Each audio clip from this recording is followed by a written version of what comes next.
Beyond and hello everyone, my name is Jonathon Dornbush and this is Beyond episode 597, IGN's weekly PlayStation show where we tell you all the latest and greatest going on in the world of PlayStation, give you our opinions on the games we've been playing, talk about rumors, news, previews, reviews. Did I say reviews again? No, that was the first time. Views, the album. Yeah.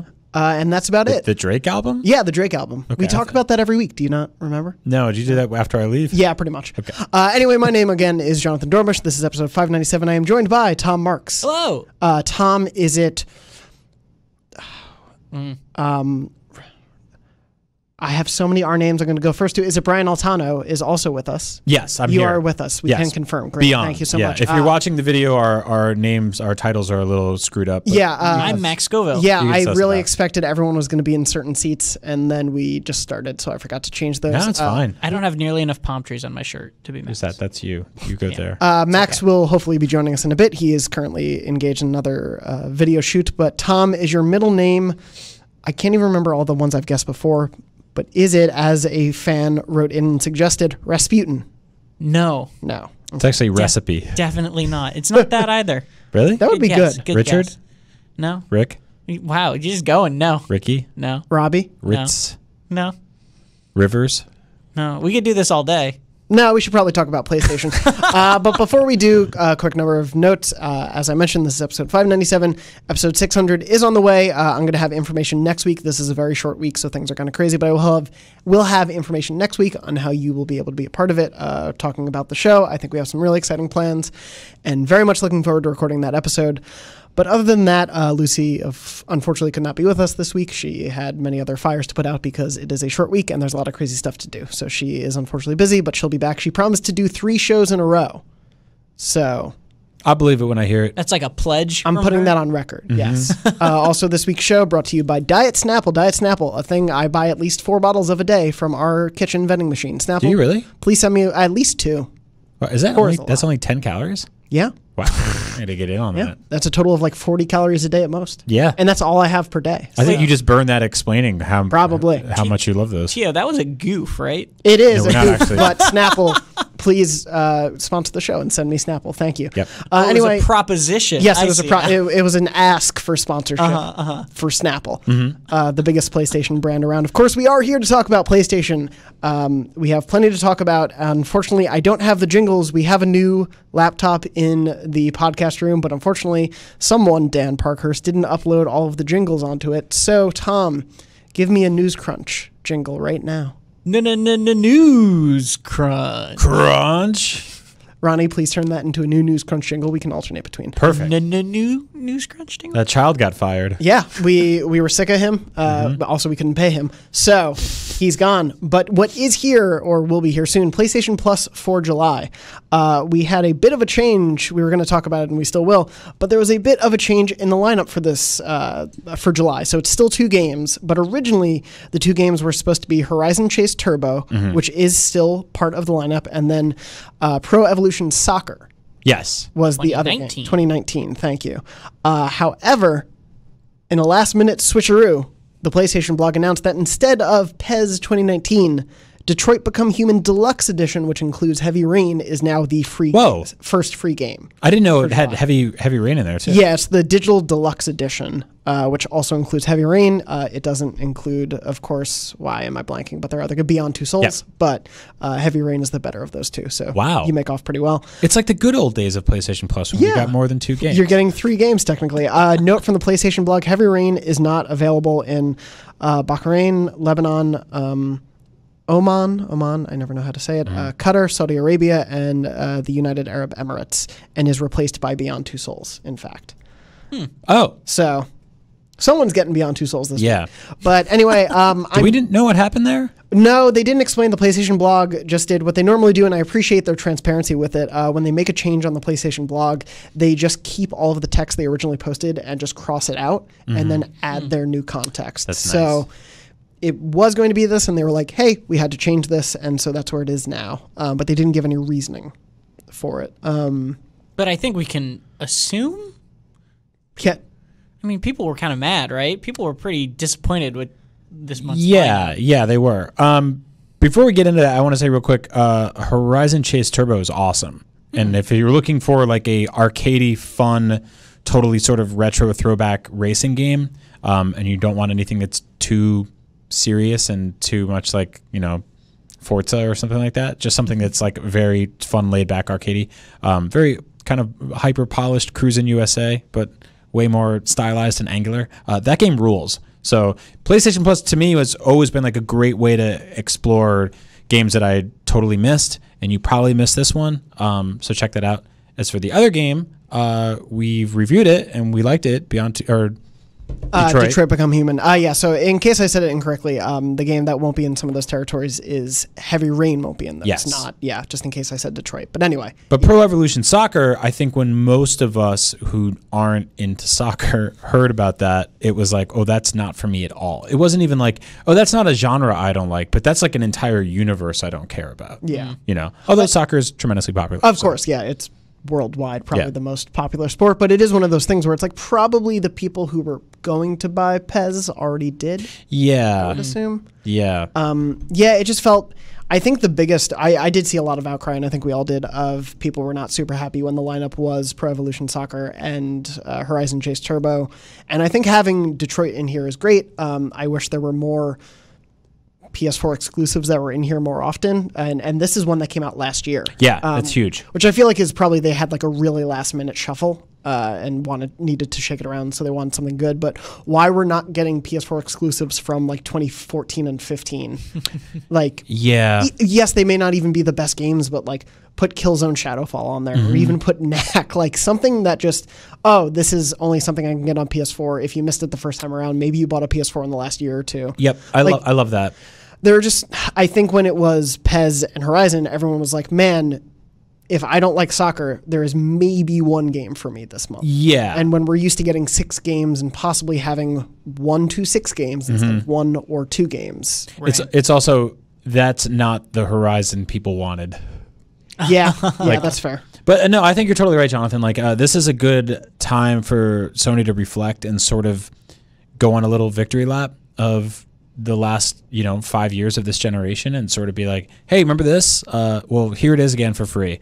They did that with Bloodborne one month, which was fantastic because I got to yell at everybody and be like, download this right now. You don't have to play it right this second, but just add it to your library, get to it eventually, just have it. So that would be more stuff like that would be super cool. Yeah, it's one of those things where I think we're going to probably have to see some shift in what PlayStation Plus is going into the PS5, especially with Game Pass being what it is and continuing to be this incredible, crazy thing. In addition, that you can buy with games with gold. Obviously, that's 4 games still a month. Yep. 2 360, 2 Xbox One, but everything available on Xbox One always, I think. That's a way better deal. Yeah. In addition to, and now it's like with these special deals they have with Game Pass and Xbox Live, where you can buy both for $1 after E3.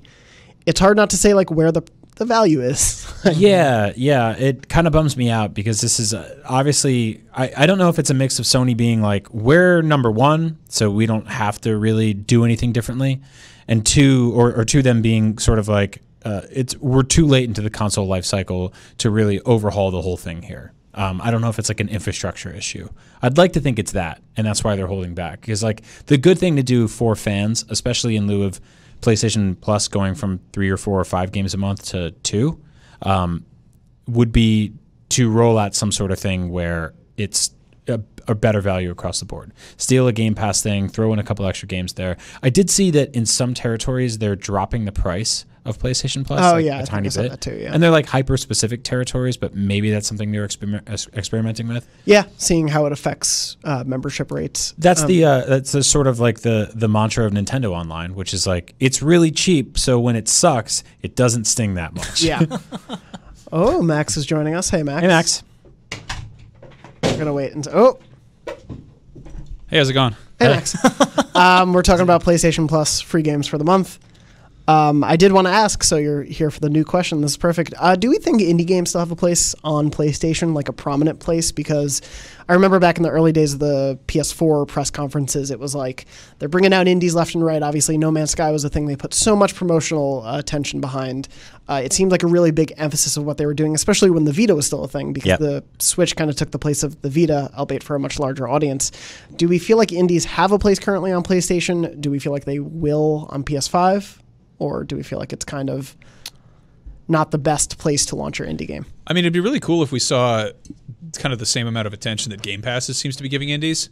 I feel like maybe Microsoft is eating Sony's lunch in that department, and just that sheer amount of new indie games that had the little Game Pass logo on them during their E3 conference. And I don't really know what Sony's doing there, but it's a little tricky, and it is a little disappointing given the history that you just talked about, right? Given that sort of like that past support for them, it could be that they are just sort of like Brian was saying earlier, kind of turtling up until the next console life, and then they might recommit to that sort of thing.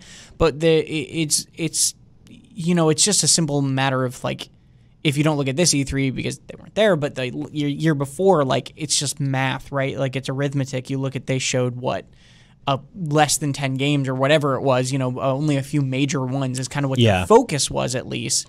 And then Microsoft is just, both 2 years in a row, has just been like, here's 50 things. Yeah, right? Meanwhile, the Switch is basically the Vita too. Right. In terms of like, I mean, it's also perfect because it's an early kind of underpowered system that has a huge huge community. Yeah. Why wouldn't you throw your like Unity game on there? And you don't feel bad about playing indie games on there. Not that you should feel bad, but I mean, there is this sort of like weird thing that happens when you buy, a 70-inch 4K TV and a $500 console, and you sit down and you pay like a pixel art platforming game. I think people demand this like bleeding edge, top of the line technology stuff when they're playing games, and they're getting that from the AAA first party stuff and second party stuff that Sony's funding independently. I talked about this a bit on Jeff Kanata's show the other day, DLC. So sorry if you listen to that and I'm double dipping a bit, but there was a time specifically when Adam Boyes was around during the PlayStation where they were funneling in indie devs all the time. And Damon Baker at Nintendo did a great job of that now. Nintendo has great people doing that as we speak. But I think we are going to see less and less of that going forward, of Sony basically helping to fund these projects and bring them to completion, rather than just sort of like huddle up around the big studios they have right now, like Santa Monica and basically and Insomniac and everybody else. So that kind of bums me out, because I do think that there's like this idea that a system should be able to play everything, and because the PS5 will sell well, it'll get indie games, and so they'll get that optics no matter what. But to be there and sort of go, oh, you guys need X amount of money and you need 3 months and you need someone to come in and like sort of like help bring development along. I mean, I think that's something that indie studios really need and can really benefit from. Yeah, and ID at Xbox does that a fair amount. But I will say, I don't think that means, I totally agree with you. I don't think Sony is doing that, but I don't think that means that the PlayStation is just this barren wasteland for indies, right? I think that there are still a lot of really good indie games on PS4, and a lot of developers make the effort, at least from what I've noticed. You kind of get that thing where most indie games come out on PC first, they come out on Steam, and then they'll sort of disperse to other consoles if they're not being directly supported by somebody.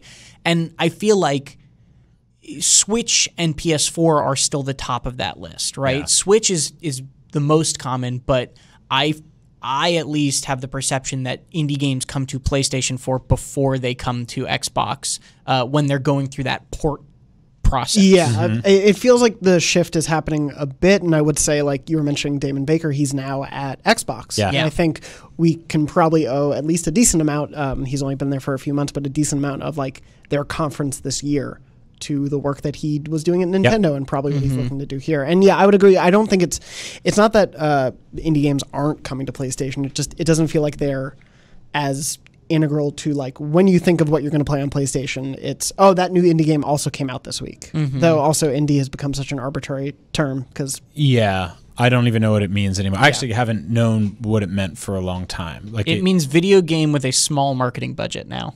Like kind of that's what it means. Right. Because I mean there are small video games developed by small teams that are like sort of published by giant publishers. I mean, Death Stranding is technically an indie game that's being published by a massive corporation. Yeah, right. But like Kojima Productions is an independent studio, which is that's a weird quandary. Well, and it's that weird thing of like EA Originals is indie games published by EA. Yeah. Right. If you want to get really terrible about it, Valve is an indie studio, right? Half-Life 2 is an indie game. Yep. Right. But it's like the Star Wars was an almost like film. that name, that word doesn't really mean anything. Right. Yep. It's just a weird label. And I think it did have value at some point, right, when it was much harder to make games. But now that it's still incredibly hard to make games. I don't want to undersell that. But like now that it's more accessible, the tools are more accessible, it's sort of lost a lot of meaning. There was something sort of quaint about like download like file size caps on software, because for a while we'd just be like, check out these new downloadable games, and you'd be like, well, you wouldn't download Uncharted, it's too big to download.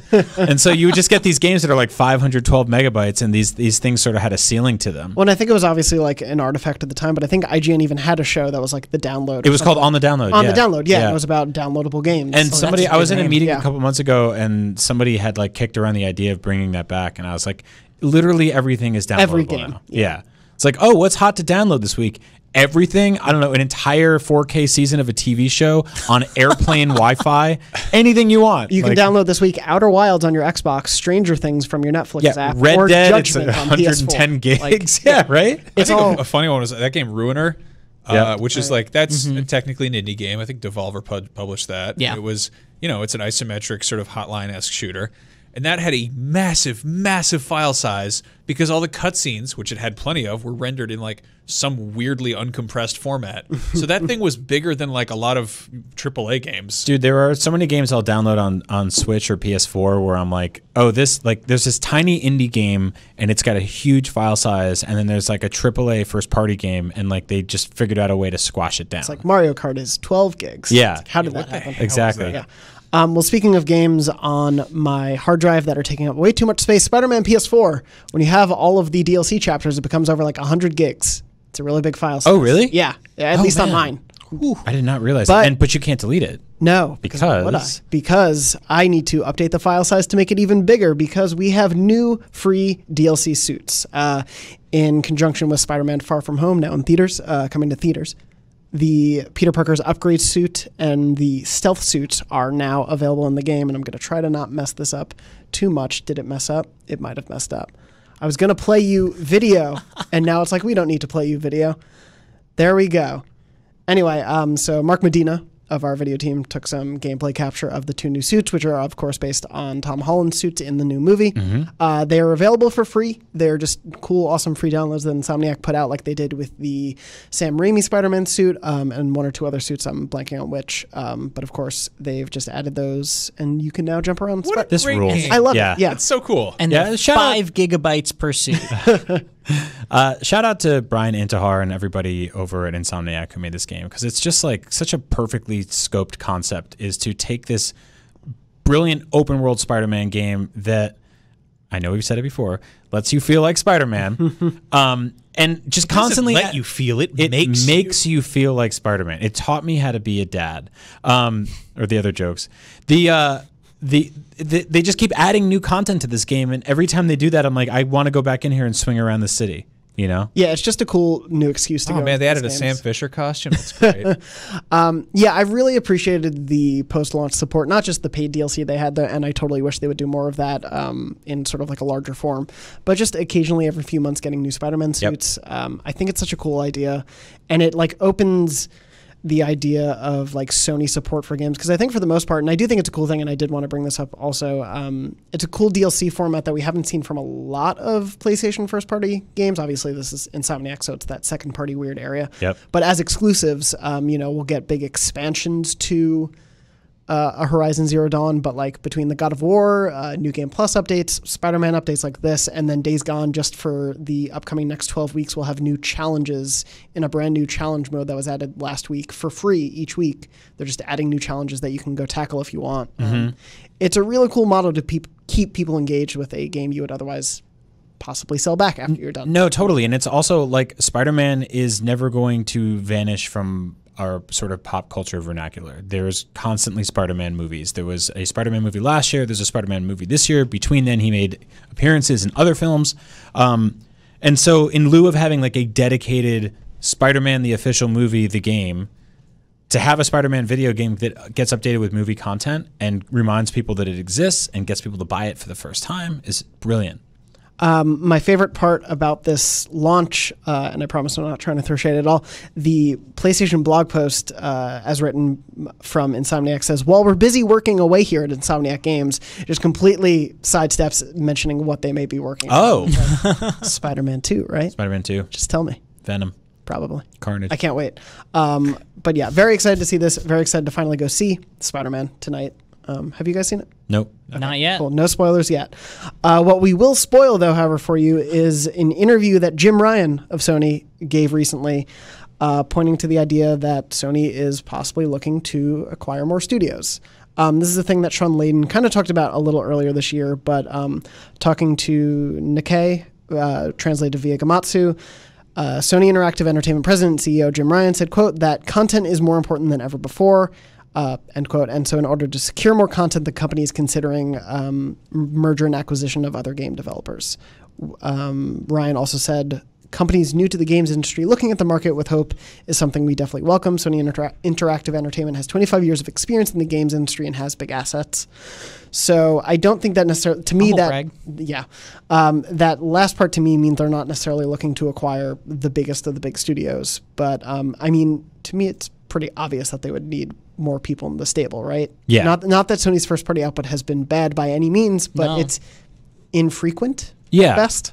Well, also, what I like about this is that this is them sort of staffing up to take on potentially a bunch of genres and areas in gaming that they're not covering right now, instead of forcing the studios they have already to make those things. You know, instead of being like, "Hey, Cory Balrog, make a MOBA," like he can make God of War 2, Return of the Crate, or he can make, you know, like a battle royale game. And I don't want him to do the second one of those things. Actually, he'd probably be awesome at that.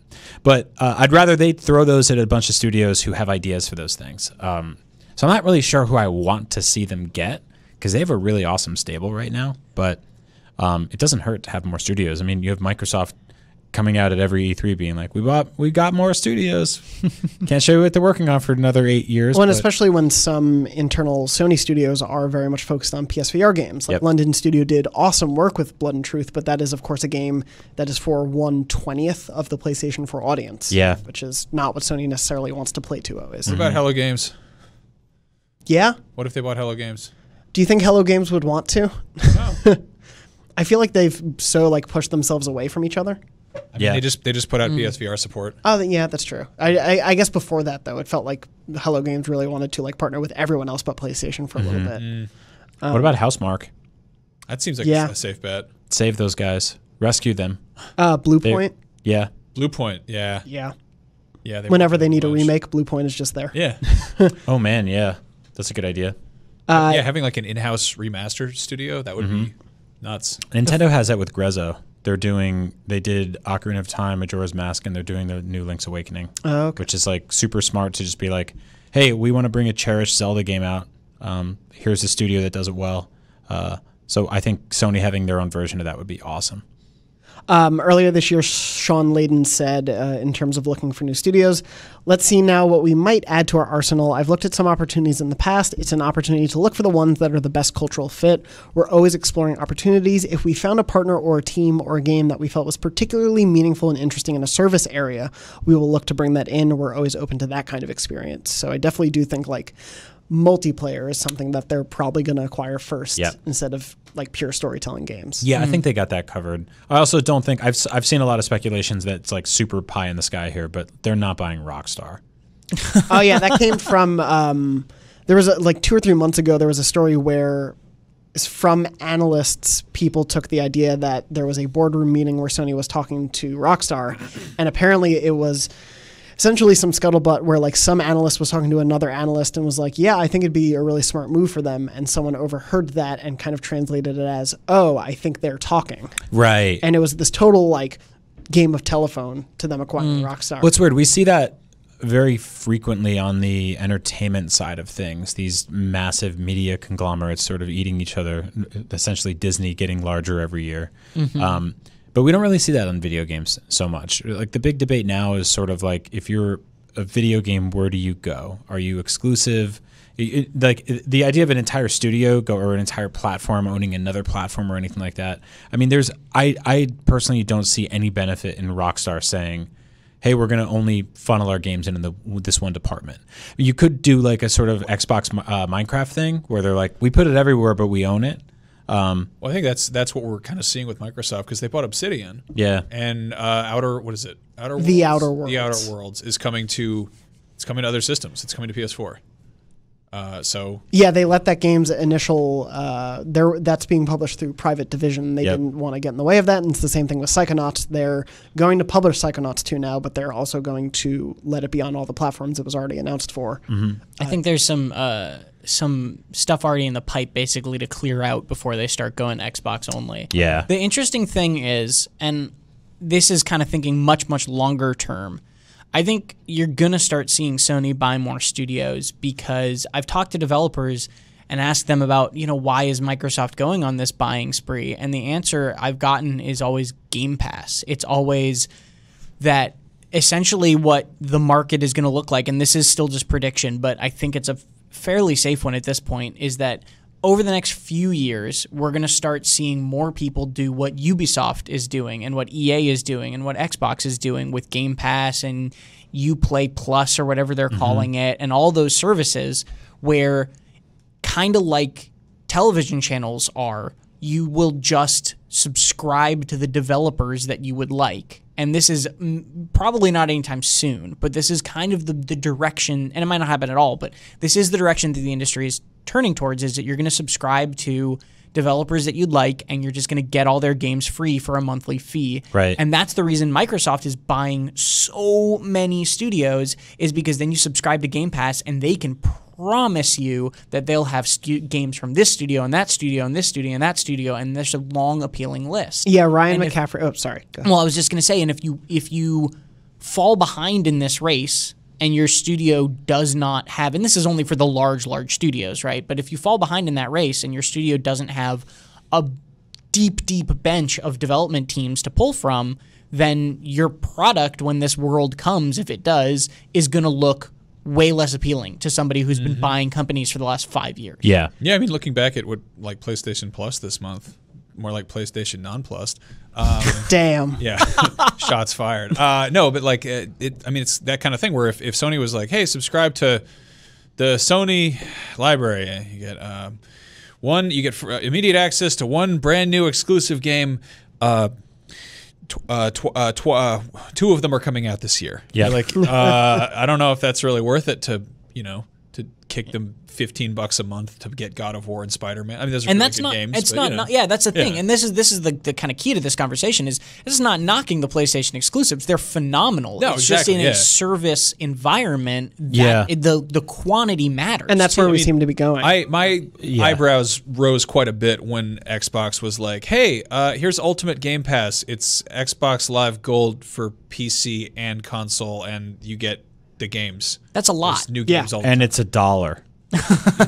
Yeah. And then you when can it's not $1, it's 15. Yeah, and you can stack it onto your pre-existing subscription plan. Yeah. Not to like keep kissing their asses on the show, but I bring this up a lot because I want Sony to steal it. Yeah. Because I'm a PlayStation guy. Yeah. And I want PlayStation to go like, oh yeah, that's a great idea. I do think it's like we are moving into a weird territory where it's going to become impossible to quantify the success of something. Because even Microsoft, who spent this entire generation being like, we can't tell you how many Xboxes were sold, and we're like, just tell us. And they're like, we can tell you that hardware is up 25% over the downtrend of the last hardware uppage. And you're like, that's not anything real. Or when Netflix is like, millions of people have paused this film 40 million people have seen an episode of Sex Education. Yeah. Maybe. Yeah, is that me when I'm like scrambling to go to a screen that isn't the homepage because it's auto-playing something blaringly loud at 11:30 at night on And if you Tuesday? paused on Sex Education and let it play for 5 seconds, you watched it. Yeah, So and I just go to congrats. search instead and just like sink into my couch and cry. That's just me. But no, I think it's going to get weird with all that because like people are like, they're going to be like, Game Pass is up 10% this month. And you're like, how's the Outer Wilds doing?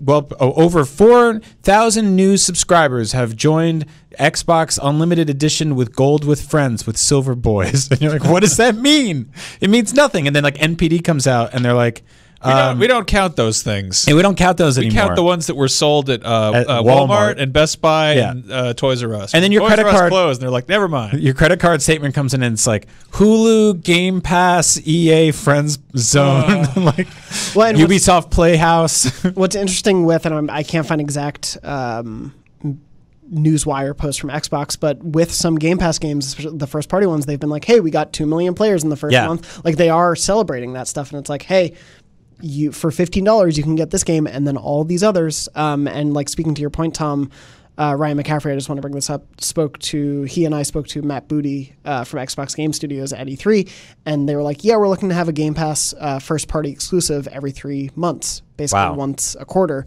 is the goal, and that's why they've been bringing so many studios on, because they can roughly figure out the cadence to make sure they always have 3 to 4 games per year. Yeah, especially with video games, which always come out right on time. Always. But I mean, that's why they purposely are buying studios that are not all producing Halo Infinite size games. But I mean, Double Fine. It's also cool because they do have that backwards compatibility and they've got that back catalog. So if they're like, hey guys, sorry, Psychonauts 2 is running a little bit behind schedule, but great news because here's Psychonauts 1 and also the Psychonauts are now coming to Forza, and you're like, oh, surprise. They're like, have a wallpaper and some buddy icon. Like, it's kind of an all-purpose, like, it doesn't have to be brand new exclusive stuff. It doesn't have to be games as a service. It's just kind of like, it's almost like a digital loot crate type of thing. I think a lot of us are talking about Game Pass in this way, not to be like, PlayStation does nothing right, but more of the so of like you're saying, Brian, like, please just steal this. Like, we're going to a new generation, just take the great ideas. I want this great service to be on the console I like better. Yeah. A pretty good quick fix would be if they rolled PlayStation Now into PlayStation Plus. Yes. Seems like I'm honestly shocked they haven't done that yet. Feels like such again, an easy. like I was saying before, I think that's an infrastructure thing. Yeah. I mean, this is a company that they spent 9 years being like, you can change your names now, but it comes with a price. Like, it's all weird. So I have a feeling this is something that's so grandfathered into the ecosystem that it's not as simple as we're just dumb men and we're like, make it better, and they're like, that's really hard to do. Well, and especially now that we're Pro waiting. Evolution Soccer? Are you kidding me? But now it's Detroit. So. They fixed it, which is good. I'm happy about that. Yeah, and soon I don't want to play maybe soccer. They'll fix other things. Who knows? I mean, look, I'm dumb enough to say that if you could replace every instance of soccer with, like, I don't know, sexual murder robots on planet Earth, the Earth would be a better place. You know what would make me play Pro Evolution Soccer, and I don't know if this is a thing. Guns. Well, if that's running in the Fox engine, if you dumped a bunch of models from Metal Gear Solid in there, I'd be like, yes, I will play that. Yeah, I always thought whenever I hear PES 2019, I'm like, the candy got a game. Yeah, it's back and it still tastes like soap more than ever. Yep. Delicious. Well, people looking are so mad at us right now. As always. Looking forward to more things on the horizon for PlayStation 5. There was an article from the Wall Street Journal taking some quotes from Sony CEO Kenichiro Yoshida, as well as from analysts and whatnot, kind of talking about Sony's focus going into the PS5 and what they're catering toward. And they're catering toward hardcore gamers. Their focus. What does that mean in 2019? Well, for the Wall Street Journal, Sony positions PlayStation for hardcore gamers.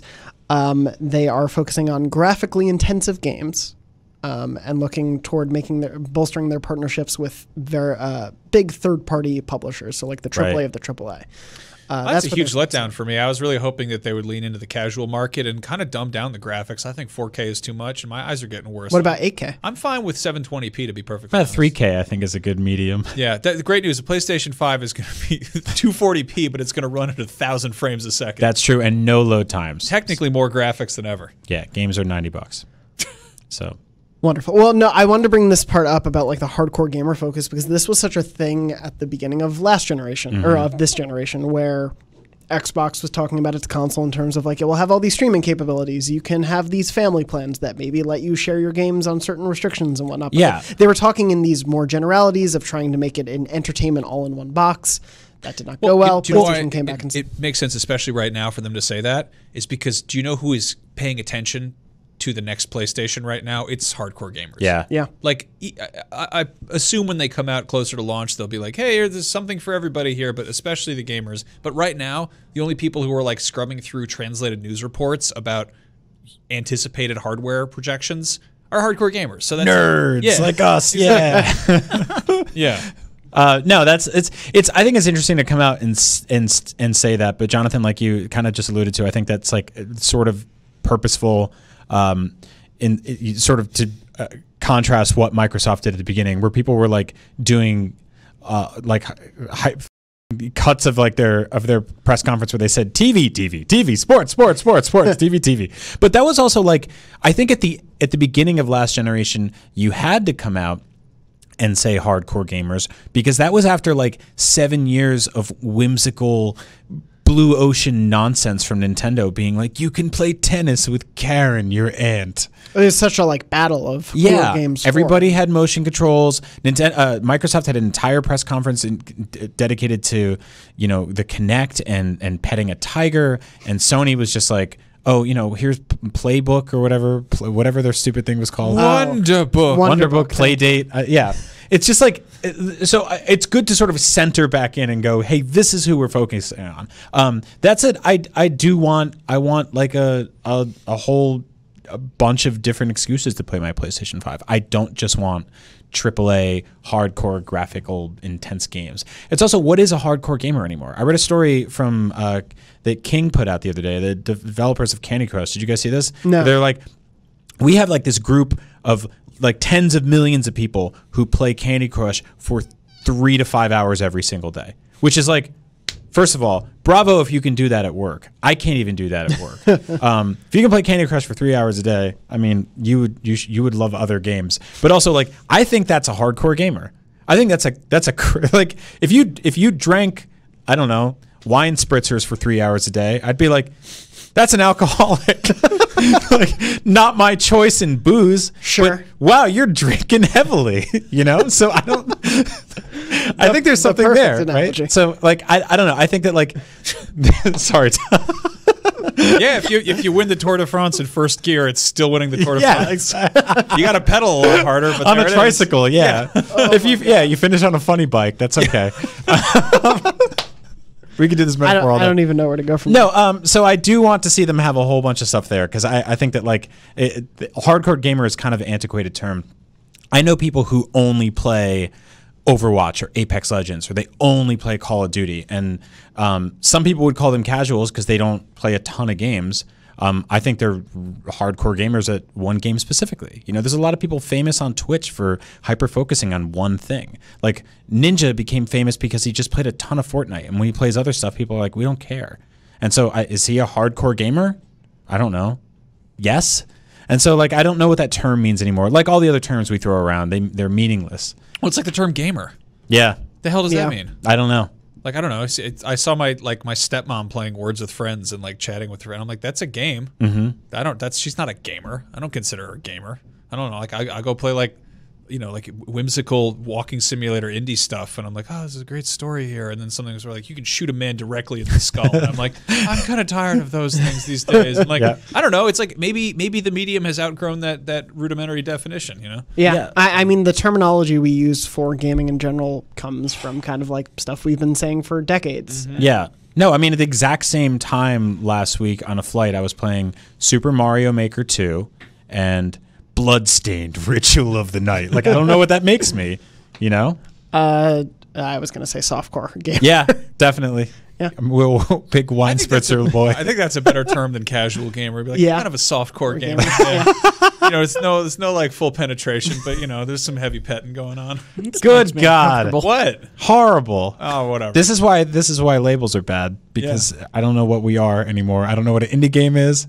I don't know what a downloadable game is. I don't know what a gamer is. Moving on from the discussion. I don't know anything. Softcore gamers. Get me out of here. Brian and Max, you have a video shoot pretty soon, or a meeting, or What do Ryan, do you?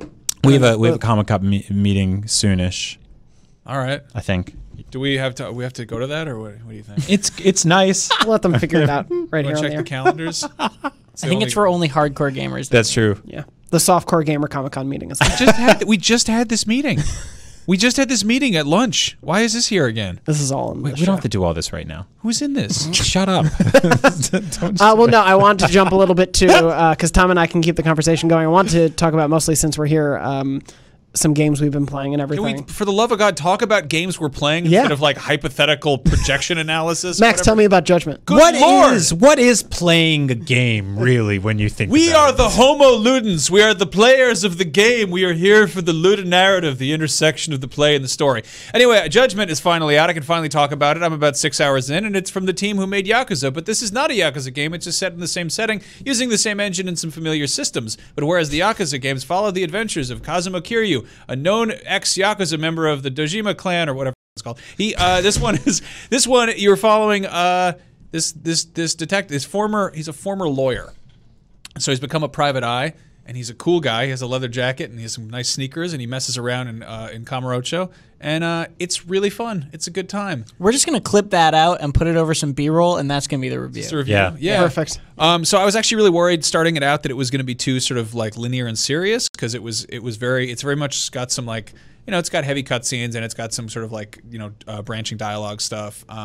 It's all dubbed, so if subtitles are a hang up for you, that's a nice option. I was kind of wary of that going in, and I was like, I'll check it out. The localization and the voice actors both do a really good job, and it's completely like, it feels very effortless. Yeah, which is nice. I think a lot of like I will like physically recoil from bad anime dubbing, and same goes for games, but this feels like it feels like they really kept it in mind, Yeah. like in the staging and everything. I think it's like just fun and campy enough. I'm a few hours in, and I've been describing it as sort of like a soft-boiled detective drama.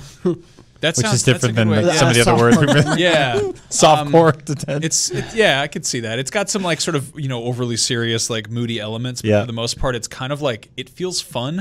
The detective stuff is really fun and quirky. Like, there's stuff where you have to like identify a bunch of different men on the street to find the one with the right mole or the mustache or something like that, and it zooms in on them and just like pans around their face. So yeah, eyes, yes. Yeah, yes. Mole, yes. Hair. He's got ears. There's a thing where you have to go into like photo analysis. It's sort of like detective mode, basically. And it's like, most of the time you're like, where's the security camera? And there's like other clues.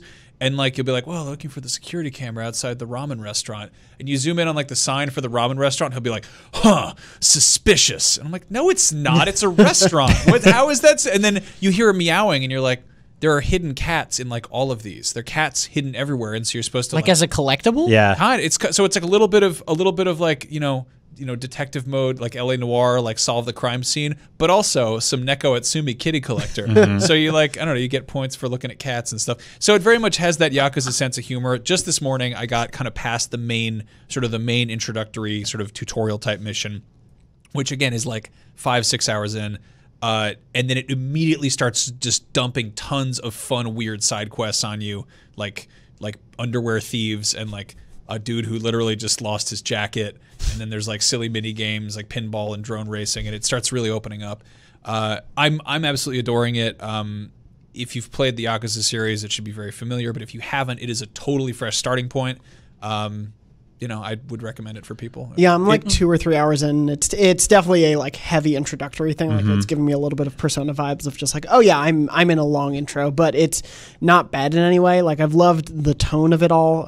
It very much is self-aware and really plays with like the genre tropes it's kind of tackling. And yeah, I've been playing mostly with the English dub, and for the most part, I've really liked the voice acting. I think it's been really solid, and just like getting all the wacky detective gameplay in there has been a lot of fun so far. Yeah. It actually weirdly made me want to start a Yakuza game like from scratch immediately, just because I was like, oh, I want like the pure distilled nonsense fun arcadey beat 'em up stuff. The detective stuff is cool, but it's sort of secondary to what I am looking for in an open world game. But you're gonna get plenty of ass kicking. Good. Yeah.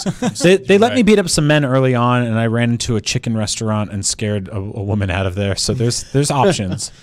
That's the I think my favorite thing about those games is that they're open world to a degree, but like you can run full force into a bunch of crap and make it explode out of just sheer inertia. The physics is bizarre at times, but I love it. Yeah, people will just be like, "Oh, excuse me," and they'll walk away. Yeah, people just kind of get like startled and then sort of like skittishly shuttle out of there. But I've like ran into tables and chairs that have flown over I love like 30 times running into the wall in a single combat session to just do spin kicks off the wall constantly. Yeah, it's just so wacky. No, taking environmental crap and beating people in the head with it is super fun. Yeah. So you got to try going into a convenience store. Like wait till the next time you get jumped by thugs and go in there, and you can just destroy everything in the entire in the store, in the 7-Eleven. And it's funny because if you do that enough, they won't serve you. Like they'll get mad at you and they'll be like, we won't sell you cigarettes. You broke all our shelves. But yeah, it's there. I really am very happy with that game. Yep. And I'm dying to sink more time into it. I'm liking it a lot so far too. Yeah. Max, have you been playing anything else since you've been back from E3, or you were on vacation? So. I have been playing something I've been putting off for a long time, which is available on PlayStation 4 as well as numerous other systems, and it's called Resident Evil 4. Yeah. And I am. We had a thing recently, by the way, where we have both done things that we each other have been begging each other to do for like 25 years, like in games. Yeah, in games. Okay. Not in softcore. Max kept telling me to watch Evangelion, and I kept telling him to play Resident Evil 4, and I have finished the entirety outside of the movie, which I'm going to watch next, of Evangelion, and he's almost done with Resident Evil 4. Yeah. This is a good world. Are you enjoying it? Oh, I love it. It's weird. I think in my head, from just deeply baked in like childhood theories, that Resident Evil was a scary thing, and that I was bad at it, or I would not enjoy it because it is scary. And I've since kind of grown out of that. I also played a bunch of Bloodborne, which is, arguably a much scarier, more aggressive, punishing game. Definitely more scary. So jumping into this is also seeing all sort of the Bloodborne sort of elements, being like, oh, there's a bunch of like freaky villagers with pitchforks throwing hatchets and crap at me and hanging out by a bonfire and chanting. And then also it's weird how much DNA of later games I'm noticing in there.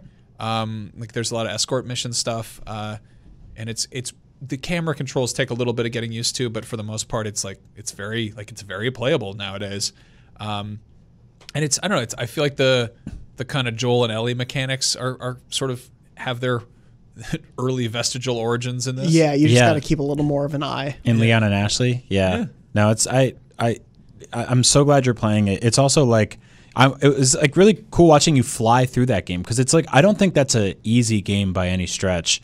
And I think for a lot of people to play it for the first time in 2019, they're sort of taking it back at the not necessarily tank controls, but the stop and pop. Like you can't run and shoot at the same time, and people are like, what? But like the entire video game is designed around that mechanic, so it makes sense. But it's like there's very simple things that going in where you're like, if you combine red, yellow, and green herbs, you can extend your health bar forever and shoot them in the knee and then suplex them and then slash them with your knife, and you can kill most guys with one bullet. I think I saw you giving Janet that advice. Yeah, she started it yeah. too. I have this like weird like coaching thing in the back of my head where I'm like, shoot him in the knee, suplex him. I was going to say, you just have Google alerts for whenever someone we work with, basically, like Resident Evil 4. Yeah, so it's such a funny game though. Like it's so like wonderfully just like cornball and like it's totally cornball and campy. Yeah, I mean you were watching that. I was on a flight next to you coming back from Florida, and you got like you have this thing like your friend Hunnigan or whatever keeps calling you on this like weird Skype laptop that they never actually really show. They never explain what what is that. And there's this small man with like a king's like a sailor's crown. Yeah, he's like a little Victorian aristocrat with progeria who just smells them, and he's like he like Skyped in, and Max goes, how'd you get my number?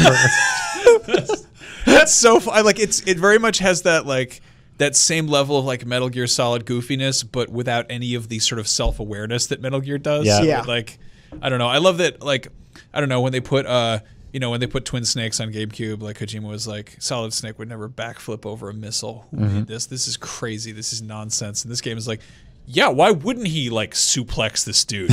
Like, why wouldn't you do a wrestling move on like this possessed villager? Yep.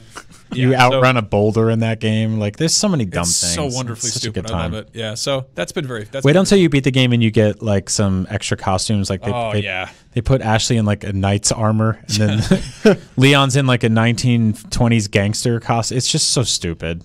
Yeah, it's great. I'm glad you've finally been enjoying that. Do you guys have to bounce? Or no one has said anything yet. Let's keep going. If you're not in trouble. Yeah. Because Brian, I want to know how. I haven't gotten to start it yet, but I want to know how Bloodstained is treating you? I love it. Ritual of the Night. It's definitely not like a full-on, vintage pixel art Castlevania, but it's pretty damn close. Yeah.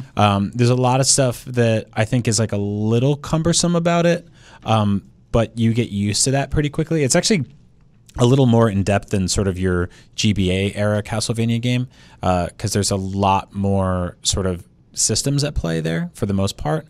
But I really dig it. I think like the first few hours are a little slow, and then it starts to really open up, and you get all of your double jump Metroidvania type things, and it's easier to get around that world. I do think it's like I would have preferred a pixel art game. I understand why it's not. Those are weirdly harder to make. But now you get people's pets. Yeah. And I was reading a interview where like the dev team was like, yeah, we'd love to do another Castlevania, but I wonder if they would, honestly, because I have a feeling that they would just keep making more Bloodstained games, and we might have a world where like Castlevania games are happening and Bloodstained games are happening because they own that IP and they can make more money off of it than working with Konami again. I get the feeling that people don't really like. I don't think Konami really wants to make video games that much anymore. I don't know. Like they keep dipping back into these anniversary collections, and I think it's the thing of like they don't want to leave the space because they, like, to be frank, know how lucrative it can be. Totally. And they know that they have IP people love, but I don't know if they're like really focused on how can we keep this stuff relevant beyond the stuff people already love. I think developing specifically like single player console games is like less lucrative than making mobile games or pachinko games. Yeah. Yep. Well, they benefit from the sort of the conversation happening around Bloodstained right now because Konami did just put out that Castlevania Anniversary Collection, and there was a lot of like outcry when that happened, where people were like, well, "This is a weird collection because it has like 3 NES games and like a Game Boy game, and then like Kid Dracula, which is just like I don't know if you guys have ever played that. It's basically like child Castlevania, except like they." Even like all of the notes of the main like theme songs are in key instead of out of key, so they're just like dun dun dun dun dun dun dun dun dun, and it's like just much more cheerful. Yeah, they're just happier. Yeah. But they were kind of like, this is our first step in that collection, which means that I think if it does well or did well, they can then do a collection of all the GBA ones. Yeah. And so anybody who just finished Bloodstained, which you can do pretty quickly, it's like a 10, 15-hour game, will be able to go in and go, oh, yeah, I want more of this. Oh, they're on PS4. You put like 3 Game Boy Advance games on there. Perfect. Let's do it.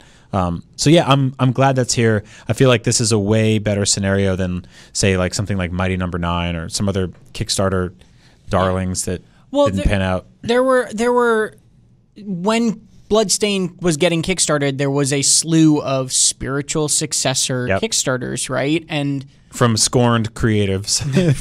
For the most part, most of those didn't turn out great. Yeah. I feel like Yooka-Laylee wasn't like lovingly received. It was was 9. solid. It was all right, right? It was fun, but not amazing. Yeah. And there was stuff like A Hat in Time, which was like, people like it. A Hat in Time is pretty good, but that one I feel like wasn't from like the original creator. No, that was just like fans. Like the other things I'm thinking of are like Mighty No. 9 was an infamous disaster. With Yooka-Laylee, I think it's really interesting that for the sequel, which we haven't talked about at all, but it's coming out this year. They announced it like a month ago, and crazy. It's going to be a 2D side scroller. Right. Instead, they're going back to even further rare roots. But yeah, to your point. And then there was also like Tiny Metal was the Advance Wars successor from the original developer. Yeah. There's also ones that they're now making a follow-up of that's supposed to be better than the original because the original wasn't like, again, just not like, none of these spiritual successors from the original creator Kickstarters are like really hitting it out of the park. And even Bloodstained, which I'm really enjoying, even Bloodstained, when you play it, you can feel that it's like kind of like, it's a great game. It's just not like the best made game. It's a little rickety. It's a little rickety. Yeah. Rickety is a good way of putting it. It's got bugs here and there. It feels a little got rough edges here and there. And that doesn't, luckily the core of the game is so much fun and so well made that like it doesn't really distract enough from that. But it's been very interesting to see all these venerated developers go to Kickstarter, say, we're going to do what we did, and then put out these products that are just a little bit off. Well, it's I think that's what you the freedom and independence you gain of being removed from a major studio is also sort of a pain point when you're removed from a major studio. Right. You don't have the benefit of that budget, of that team, of being able to come in and go, can we have 3, 4, 5, 6 more months to polish this? Yeah, it's an interesting scenario. I was just going to say, and that all of these Kickstarters came up in the time when the AA was still gone. Yeah. Whereas like AA is coming back, and a lot of these games I could see being published by like a THQ Nordic or even like a 505 or something like that. Whereas back then that wasn't as prominent of an outlet as it is right now. Totally. And so I wonder where these franchises will go. Yeah, me too. I wonder if we're actually going to see another wave of these things, or if this feels like the tail end of basically the fruits of the labor of that big Kickstarter movement from a few years ago, which, also netted us stuff like Shovel Knight, but it also brought out stuff like Dennis Dyack, who was like, I'm bringing back Silicon Knights. We're going to do a brand new Eternal Darkness, but we're going to call it like Forever Nightly or whatever. And it totally bombed. I think it bombed twice, actually. Yeah. I think, was he ramping up to another Kickstarter recently? Like, there's some things that, they just don't really come together. And then there's other things where like the audience, like what was it, Earthworm Jim or Abe's Odyssey, one of those recently. Abe's is coming back, I think. Where it did tremendously well. Where you're like, holy crap! There was that. Was it Earthworm Jim or another reboot that was it was like a roguelike? Toe Jam and Earl. Toe Jam and Earl. Yeah. Hollow Knight was also a Kickstarter darling. There are definitely successes there. Well, then there's stuff like Star Citizen. Yep. Which has been sort of chugging along, crowdfunded for a very long time. Speaking of Kickstarters and Shovel Knight, a new Shovel Knight Kickstarter went up today. Yeah. Called Shovel Knight Dungeon Duels. Yeah. It is a board game. Tabletop. A 1 to 4 player competitive side-scrolling board game based off of Did you just say side-scrolling board game? That's what they wrote. That kind of rules. I read what they wrote. And I'm into that. Side-scrolling board game. All right. But the minis look really cool. Did you guys see that Bloodborne Kickstarter? Bloodboard game? See how it's doing. Boardborne. That's doing just fine. People are throwing money at that. It's a I small game, have the Bloodborne card game still. I haven't played it yet. I heard it is punishing. Yeah, all the cards are really sharp to cut your hands. I hear it's the Dark Souls of card games. Yeah. Oh, that's by I don't give a crap about the game. I want those miniatures to paint them. I want to make them. They're cute. Well, it's by the people who are doing the God of War card game also. CMON.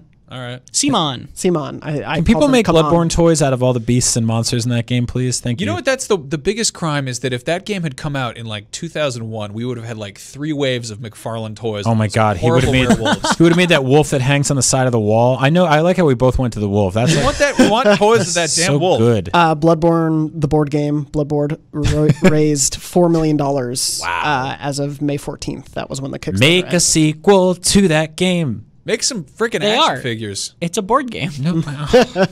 That's the most Tom Marks thing.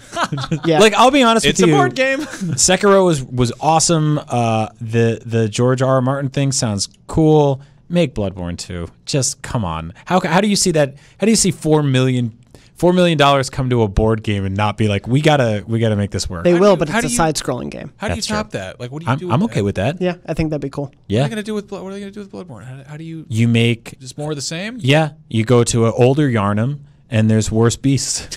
Done. There are some games where if you said the sequel is just more of the same, it would be a bad thing. Yeah. And then there are other games where if you're like, we're just making more of this, I think how many they made, like 4 Dark Yeah. Souls games? I mean, come on, sort it out. I think it's like Steve Bloodborne needs to get on a boat and go someplace tropical, but still horrible. Yeah.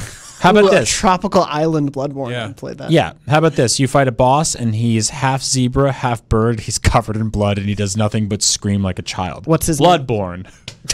I don't know. Garl of the Accursed Eternal. They got any bees in that game? I think they could use Doesn't more matter. bees. Get an AI to generate titles of the beasts. I don't care. I want to fight them with my whip.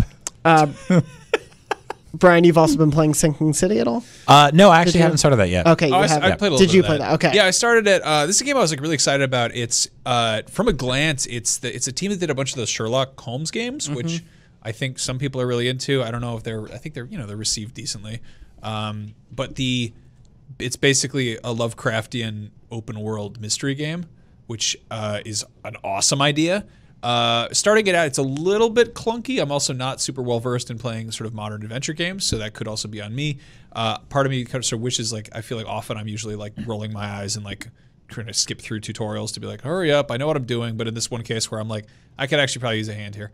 Give me a little bit of direction. Yeah. But it's gorgeous. It's in this like awful waterlogged city in Massachusetts, and it's the 1920s. And I actually haven't really read much Lovecraft. Bloodborne kind of got me interested in kind of checking that out. But Jim Sterling posted a video that made me definitely want to keep playing this game, where he was dressed like an octopus, like he was wearing an octopus hat and like an apron made out of meat of some sort, and he was talking like physically, not his character. Okay, yeah. Well, I mean, I wouldn't put it past him honestly to do that also, but he does love his theatrics. But no, it was in the game, and he was. Okay. Yeah, okay. In the cutscene, it was. His character was like, it's one of those things where your character's costume just completely destroys the illusion of the game. But he was dressed like a weird, like a sea mascot of some sort, and he was talking to like a dude from the Ku Klux Klan, and then he wound up just like shooting him, and it was like it devolved into like a full scale shootout. And I was like, okay, so this gets crunchy and video gamey, but it's also, it lets you get a little bit silly, but it's like clearly it's a lot of talking to weird Lovecraftian sea people in this like awful New England setting. I would say it feels very much like kind of a AA game, but it's got AAA ambitions, which is cool to see. We gave it a pretty good review as well. I can't remember the exact score, but John Borba, who is our resident Cthulhu nut, reviewed it, and 7.8. 7.8, yeah. And I think he had similar thoughts, where it's like a beautiful world, a really cool Lovecraft story, and then just like kind of rough, right? Like a little clunky, a little unintuitive, but if you can kind of enjoy the world, it's definitely worth it, especially if you're into Lovecraft. Yeah. He said that there were like characters, like you meet a dude who's like an ape man, who is apparently like some callback to some tiny short story that Lovecraft wrote a million years ago. No, we interviewed the devs about this, and they were sort of like, it's kind of like a greatest hits sort of mashup of Lovecraft stuff, and it clearly shows that this is a labor of love. Like this is them. A labor of Lovecraft? Yeah. I mean, it's a similar. Here's the thing. Like, cyberpunk and I feel like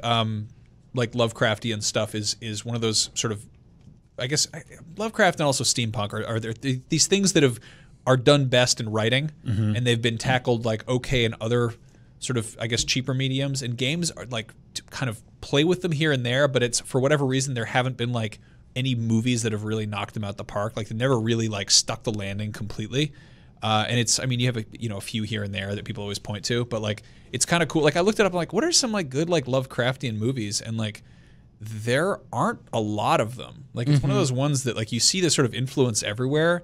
But like as far as, I mean, Del Toro obviously is a huge, huge fan of his stuff. Well, and At the Mountains of Madness never happened. Right. And I do wonder how big of a, like, obviously we are not privy to all the board meetings that happen there, and this is a tangent, but like I wonder how much the kind of outward bomb that happened to be in terms of they never got it off the ground after all that development hell. I wonder how much that scared people off Lovecraft as a project, because Del Toro is the guy you would go to for that. Yeah, no, and it's there's a sort of density where it's a lot of the, it's wordy stuff to read, in the same way that like William Gibson isn't necessarily something you can pick up and dive into, but like clearly the people working on Cyberpunk are like very into that. Yeah. In the same way that like, as far as I can tell, Sinking City has the same deal with Lovecraft, which is cool, and I'm happy to see that, because I think there's also a lot of stuff in books that translates better to games than it does to movies, because books often have like extensive detail about like environments or weird just background details that. Unless you're going to spend a whole lot on set design, you're not going to get properly in a movie. Right. Yeah. Tom. Hi. Hello. I want you to tell me, it came out a few months ago on PS4, but I want you to tell me about why The Office is so obsessed with Slay the Spire. I thought you were going to say that. Yeah, The Office is obsessed with Slay the Spire currently because it just came out on Switch, but it is available on PS4. It did come out on PS4 a while ago, and it is such a phenomenal game. This one came out, I think it was a year and a half, 2 years ago on Steam Early Access. It finally left Early Access, I think, in January or February this year. Then it came out on PS4 shortly after, and it came out on Switch recently, and it is a deck-building roguelike.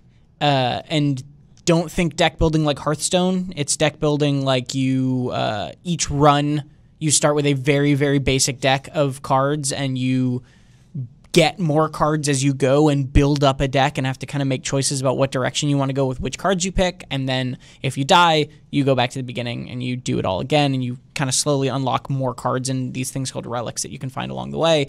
It's just so good. There have been so many games that have tried to do deck building roguelikes like this, and a lot of which were inspired by Slay the Spire, and kind of none have really done it as well. It is just such a cool game. I think it is on a few people's short lists in terms of favorite games from this year, and it is one that you should, if you missed it when it came out on PS4, it is 100% worth going back to, because it's the type of game that you could just consume you if you're into that sort of thing. And we are running a bit short on time. I do want to talk about our favorite games of the year so far in the next coming weeks, but we're running a little bit limited on time. So if you each had to pick one game that you think people should play that maybe they haven't this year. Oh, that they haven't? Yeah. Maybe something that's been flying under the radar. Plague Tale. Yeah, I think that was a cool one that I think a lot of people kind of slept on. You can beat it in a few hours. It's sort of a lower priced game. Super interesting setting, really great voice acting. Yeah, I dig it a lot, and it's definitely like, you know, about your Bloodstains and your Sekiros and, you know, the other big ones out there. But that's a cool one that you probably slept on. If they have it at like your local rental kiosk at the grocery store, drop $5 and fly through it this weekend. Tom, would it be Slay the Spire for you, or has anything else come to mind? For PS4, yeah. And unfortunately, Outer Wilds is not out on PS4 as of yet. I think it might not be at all, or they haven't announced if it's ever going to come to stuff besides PC and Xbox, but my hope is that eventually it will, because usually those Annapurna exclusives drift over to other systems eventually. Yeah. But there's no reason to think it will right now. But if that does manage to make it PS4, play Outer Wilds, not the Outer Worlds, but you can be excited for that one too. They're just two different games. Because it looks cool, but yes. And then, otherwise, though, Slay the Spire, I think you absolutely is worth checking out. I will say, for full disclosure, because we have to legally, oh, yes. Slay the Spire is published by Humble Bundle, which is a company owned by our parent company, Ziff Davis. We are separate companies, but owned by the same parent company. Yeah. IGN operates independently of Humble. Anyway, Max, what about for you? I'm trying to remember what happened this year. It's been a doozy. I didn't realize it was half over today. This wasn't a big one for AAA first party Sony games. First half of this year has been slow. My top 5 games are all smaller scale indie stuff, mostly Devolver or PSVR. So for me, as you look for stuff, Max, non-Switch or non-PS4 Katana Zero. I love that game. I played it in a day. The style in that game is just incredible. It definitely feels like, I think Tom and I maybe talked about this, it definitely feels like part 1 of a larger game. And I kind of wish there was more to it, because the story just kind of like, oh, that felt like the prologue. But it's still like a solid 6-hour, 7-hour experience. And there's the levels for me got more creative as it went along. And it really started, like, the layers of what this game could do really started to unfold as you went more through it. And I loved it by the end.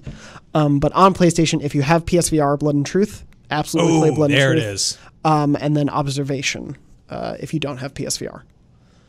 Yeah, I'm going to back you up on Blood and Truth for sure. I was trying to remember, like, what was the PSVR thing that I really loved? And I think it was that. That and Trover have both been. I still really there was Trover. There was that, Trover, Falcon Age, and Ghost Giant were kind of the big 4 PSVR games. You have like a great. I think we all give them in the greats. I keep seeing on like Slick Deals and other deal websites where PSVR bundles just periodically drop in price a lot and go for dirt cheap, and they come with like 2 or 3 games. If you're waiting for that to get cheap, I think this is the year to do it. Yeah, I think eventually there will be a PSVR 2, but it seems like it's a little way away. So I feel like that's not going to happen. Do you guys think that's going to happen near the launch of the PS5? Because I don't think it will. I don't think they'd want to detract from the launch stuff. Like I think probably maybe the year after. Yeah, I mean that's such a bummer, because that means we're going to be playing PlayStation 5 with Move controllers. Yeah. Until the end of time. God. My dog gets obsessed looking at those things as they're flying through the air. Like the clown noses? Yeah, they're really funny. But yeah, it's been a weird year. It's definitely been I want to play Resident Evil 2.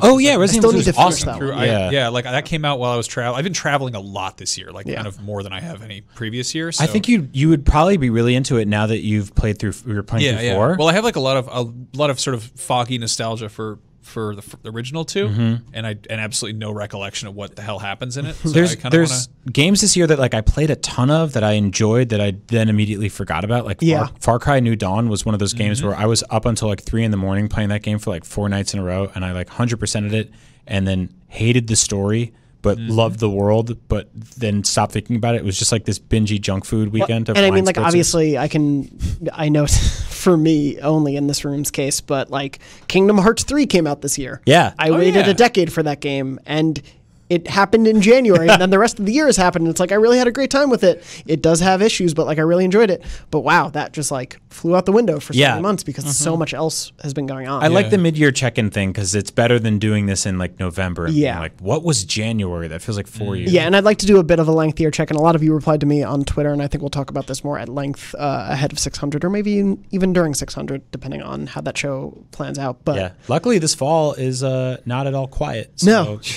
our list will definitely buff up by the end of the year. Yeah. We have a lot to look forward to. For first half of the year, I'm gonna just make a wager here and say not enough people are playing Judgment. It came out last week. Yeah. Kind of squeaking in real close there, but I'm excited. I'm really excited to play. Max is actually one of those 3-hour-a-day Candy Crush kids too. So I believe it. Look out! I don't play any other games. I'm a big old casual, just a big wine spritzer baby, big old softcore candy boy. I shouldn't have ever said that.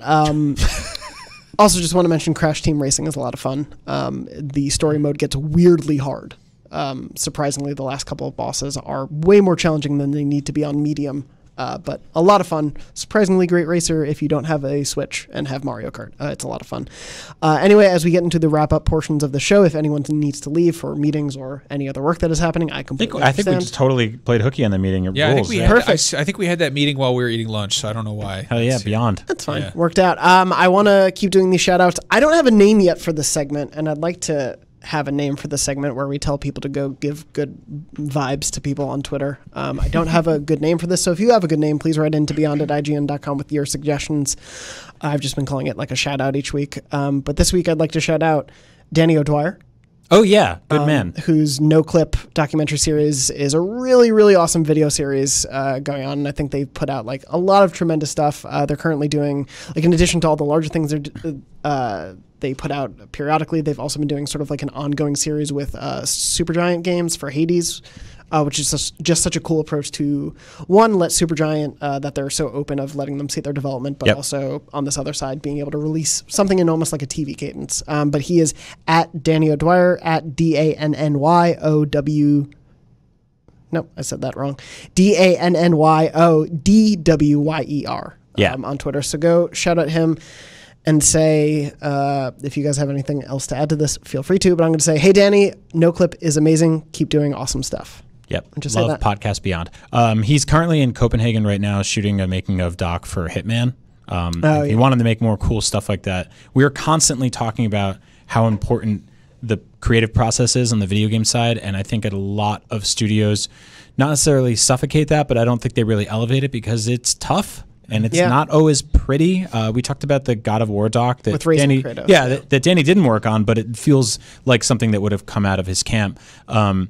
I love seeing more stuff like this, so support him, support his Patreon, give him a high five and a hug. It's also, I mean, cool as hell because I don't think he's ad powered at all. Like I think it's mostly just crowdfunded. Yeah, as far as I know. Yeah, and he's also doesn't review games, so there's no like conflicts there. He's just kind of goes in and talks to people, and he does it after the games are out because surprise, after games come out, people have a lot more interest in how they're made. Yeah, which is rather than the PR nonsense, which is like we're excited to focus on the specific things that we were here to talk about today. I hate developer diaries. When they're in advance of the game and you don't know, and it's just a puff piece, Well, the best thing they can possibly do is disappoint somebody who is hoping something that doesn't actually come to fruition when the game comes out. And I mean, hearing what was almost in something is some of my favorite, like that kind of behind the scenes stuff, like. Yeah. So if you're a developer working on a game that's coming out on PlayStation 4 and you want to come talk on the show about things you couldn't or could put in your game we're really excited about, let us know. Beyond@IGN.com. And please, Snapple again, please sponsor me with free Snapple. Thank you. Before we end, I also want to do a quick memory card. Again, I don't have jingles. So, Brian, give me a memory card jingle. Memory card. Was that not having the memory card sheet? Wait, was that like a memorable goat? The memory card sheep? I don't know. Why a sheep? You had that, I don't know. Why'd you have such like a twangy country time? It's a jingle. It has nothing to do with it. It's about solid state media. It's the least agricultural thing. The sheep? No, the memory card. Really pulled the wool over our eyes on that one. Memory Card is a segment here each week where we read your stories that you've written into beyond@ign.com with the subject line Memory Card. They can be funny, they can be sad, heartfelt, weird, whatever. We take any and all stories. Thank you all so much for continuing to write in. We have a huge backlog, but if you have written in, don't worry, we're getting through them slowly but surely, and please continue to send in your stories. This week's comes from Joshua. Joshua says, "Hey, Jonathan and Podcast Beyond crew. I've got a simple yet meaningful memory card segment for you. It involves the start of my love for video games and how that love has almost come full circle. When I was maybe 5 or 6, I woke up one Easter morning to my first ever home video game console, the PlayStation 2. I also received my first video game, Scooby-Doo and the Cyber Chase for the PS1. Wow. I was and still am a big Scooby-Doo fan. Speaking of detective games, it's a good one. It blew my little mind survival horror that I was playing as my favorite character through levels in one of my favorite movies. However, that's not truly what made me fall in love with video games. The next game I received at a later date was Spyro 2 Ripto's Rage, yeah. At the time, and especially for me, the openness of those worlds combined with the wonder and variety of it all was breathtaking. But what really made Spyro something special to me was playing the game with my dad. We would take turns playing, switching control when one of us would lose a life, and exploring the realm of Avalar with my father gave me an entirely new love and appreciation for video games, and especially Spyro. When I look back over nearly 20 years of video game playing, I can truly say my love of video games began there. Now for the full circle part, I was beyond ecstatic when the Reignited trilogy was announced last year, not only for the pure nostalgia trip of replaying those games, but because I am now a father. While my son is only 1 year old right now, I can't wait for the day I get to relive the adventures of Spyro with him. To share the same experience with him as I did with my dad will be one of the most rewarding memories of my life. Thanks for all that you do. I love listening to Beyond while at work every week. You guys are awesome. Keep up the hard work. And Beyond, Josh." That's adorable. Thank you. It's really Thank cute. you so much, Josh, for sending that in. It's definitely the Sheep of the Week award. Bad. Sheep of the Week. Not bad. Oh, my God. You can write in to, I love it, beyond@ign.com with your memory card segments. Again, please continue to write them in. We love them so much and really appreciate you sending all those in. We're wrapping up. I have a user-submitted trophy test if you guys want to try your luck. That sounds like a disease thing. User-submitted trophy test? Yeah. Yeah? Do you want to see if you test positive or negative for these fun trophy facts? I guess. My ex had a USTT. Tom, how are you doing there? It's not true. Tom, It's fake. It's a joke. It's not real. We can talk about the sheep again. Woof! That's a different animal. God. That's actually the wolf, the enemy of the sheep and of Mr. Bloodborne. Sometimes he dresses like the sheep. Can't trust that one. What, you named Scott Bloodborne? Is that what you said his name was? Stephen Bloodborne. Stephen. Excuse me. Excuse me. Mike wrote into beyond@ign.com and said, "Hi, Jonathan. Love the show. Been listening for a while now. I'd love to hear you guys do a trophy test for a relatively forgotten PS3 gem, Alpha Protocol, a.k.a. Mass Effect, but with spies." Oh, yeah. I have a list here. Certainly way more than you need. We'll just go through them. Sure. But this way you get to pick the ones you think are best. Hope to hear it on the show soon. So Mike's trophy test for Alpha Protocol. I'm going to begin taking a score on these later on, so don't worry here. What I do in trophy test is I will give you a description of a trophy, and everyone on the panel must guess what is the real trophy title. I'll give you 2 titles, one real, one fake. Give me the real one after you've heard the description. Again, I have not written these, so if you think my puns are bad, they're not my puns. But thank you, Mike, for writing all these in. Complete the training mission. Trophy number 1 is complete the training mission known as boot camp or basic training. Basic training. Yeah, I'm going to go with that too. I'm going to go with boot camp. The correct answer, basic training. Yeah. Crap. Spies don't go through boot camp. Yeah. I don't know if that was like a computer joke, like it's booting up or something. Ooh, I don't that's know. true. That's a good one. Okay. Complete Alpha Protocol on hard difficulty.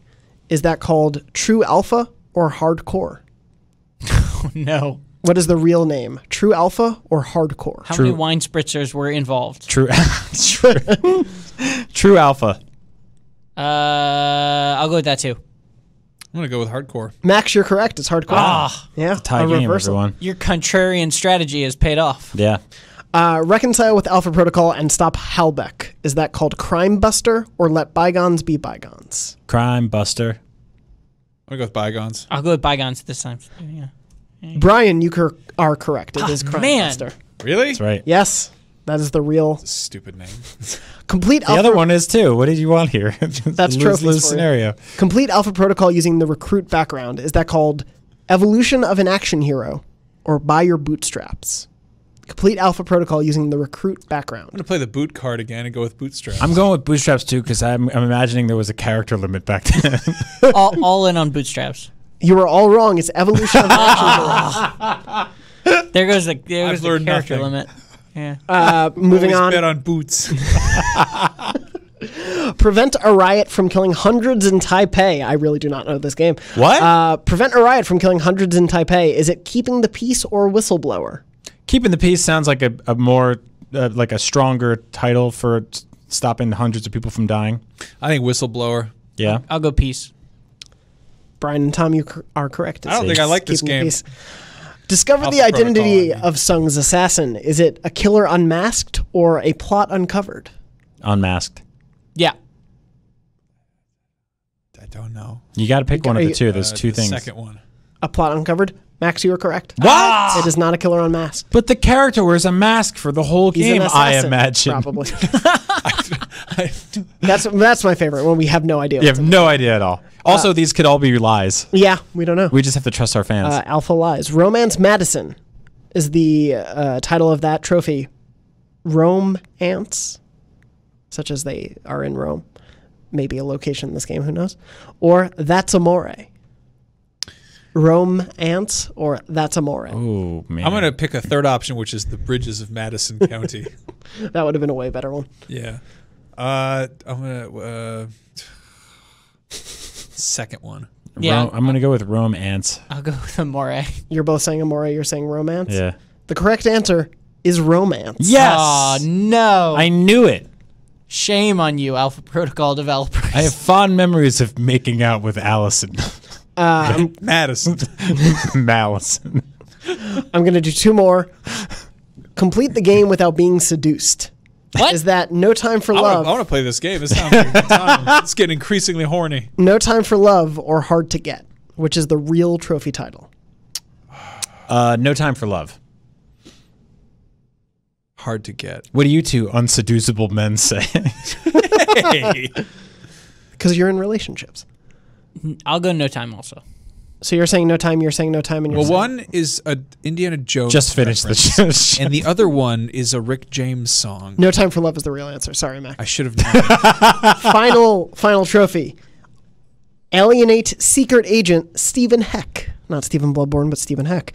Is that never trust a sociopath or get the heck out of there? Get the heck out of there. I'm going to go with that one, Get too. the heck out of there. That's a good one. That's my answer too, because that's what I want to do. You're all wrong.